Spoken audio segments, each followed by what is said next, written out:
वालेकुम my YouTube family, क्या हाल चाल है। उम्मीद है सब लोग ठीक ठाक होंगे। आज हमारे घर बना खशकाश का सालन, तो मैंने आप लोगों के साथ ये रेसिपी शेयर करनी थी।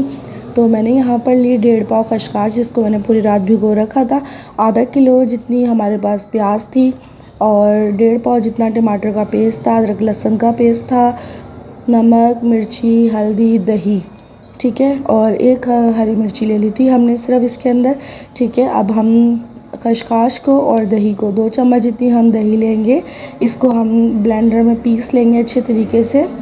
पीसने के बाद यहाँ पर हमने प्याज के अंदर ज़ीरा डाल दिया, नमक, मिर्ची, हल्दी, ये सब चीज़ें हमने डाल के इसको अच्छे तरीके से हमने भूनना है। बहुत अच्छे तरीके से इसको हमने फ्राई करना है। और तकरीबन हमने 1.5 कप जितना जो है ना वो कुकिंग ऑयल लिया था, क्योंकि इसके अंदर ऑयल जो है ना वो पता नहीं लगता, आप कितना ही डाल लें लेकिन ऑयल जो है वो इतना ज़्यादा इसके अंदर पता नहीं लगता। ऑयल ऊपर तरी की तरह उभर कर नहीं आता। अगर आप इसी दौरान चैनल के ऊपर नए हैं तो प्लीज़ लाइक, शेयर, सब्सक्राइब ज़रूर कीजिएगा और अपने फ्रेंड एंड फैमिली के अंदर शेयर ज़रूर कीजिएगा और इस रेसिपी को ज़रूर ट्राई कीजिएगा। तो यहाँ पर हम प्याज को ना बहुत अच्छे तरीके से, थोड़ा सा टाइम लगेगा लेकिन हम इसको बहुत अच्छे तरीके से फ्राई करेंगे।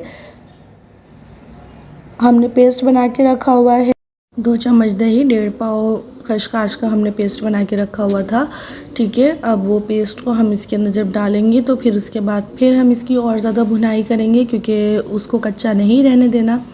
उसको हमने अच्छे तरीके से पकाना है जब तक हमें ये प्याज को अच्छे तरीके से फ्राई करते रहना है, जब तक ये गोल्डन कलर के अंदर नहीं आना शुरू हो जाती या बिल्कुल गल नहीं जाती, ठीक है। इसके दौरान में हमें कोई पानी वगैरह कुछ नहीं डालना, अभी इसके अंदर पानी का कोई काम नहीं है। ये देखिए हमने यहाँ पर ये खशकाश और दही का जो हमने पेस्ट बना के रखा था इसको ऐड कर देंगे। ऐड करने के बाद इसको हम अच्छे तरीके से भूनेंगे। ये सालन यकीन माने इतना मज़ेदार होता है, अगर आप इसको सहरी में बना के खाएं तो मतलब रात में इसको आप बना लीजिए। रात में बनाने के बाद इसको जब आप सहरी में पराठों के साथ खाएंगे तो आपको ये बहुत यमी लगेगा, बहुत मज़ेदार लगेगा। हाँ, आप देख लीजिए इसके बबल्स आ रहे हैं, ये अच्छे तरीके से भुन रहा है क्योंकि इसके अंदर दही भी है और खशकाश भी है। यहाँ पर 1.5 पाव जितने टमाटर का जो था मेरे पास पेस्ट था तो वो मैंने डाल दिया इसके अंदर, ठीक है। इसके अंदर छिलके नहीं थे, ये बॉयल करके टमाटर जो है वो ज़िपर के अंदर रख लिए थे। इसको बहुत अच्छे तरीके से हमने भूनना है, ठीक है। भूनने के बाद इसका कलर ऑटोमेटिकली चेंज होना शुरू हो जाएगा। बस जब ये भुन जाएगा तो हम इसको डिश आउट कर लेंगे। इसके अंदर कोई ज़्यादा काम नहीं है, कोई ज़्यादा परेशान होने वाली बात नहीं है। इसको आपने जस्ट डिश आउट करना है, टमाटर अच्छे तरीके से भुन जाए, इसका कच्चापन ख़त्म हो जाए, इसको आपने डिश में निकाल देना है। हरी मिर्चें रखी हुई हैं, हमने अभी एक हरी मिर्ची ली थी तो हरी मिर्ची जो है वो इसके अंदर अभी नहीं डाली हमने, ऊपर से डाल देंगे बस ना, क्योंकि जिसने खानी होगी फिर वो अपनी प्लेट में ले लेगा अलग से।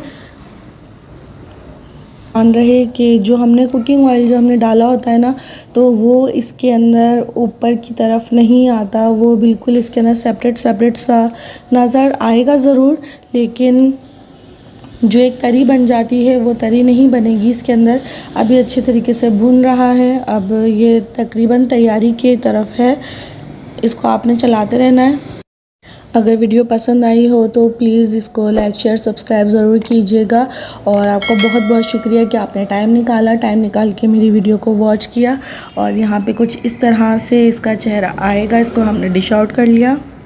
हरा धनिया, हरी मिर्चें इसके ऊपर डालनी थी। अब आप इसको चपाती के साथ खाएं और एंजॉय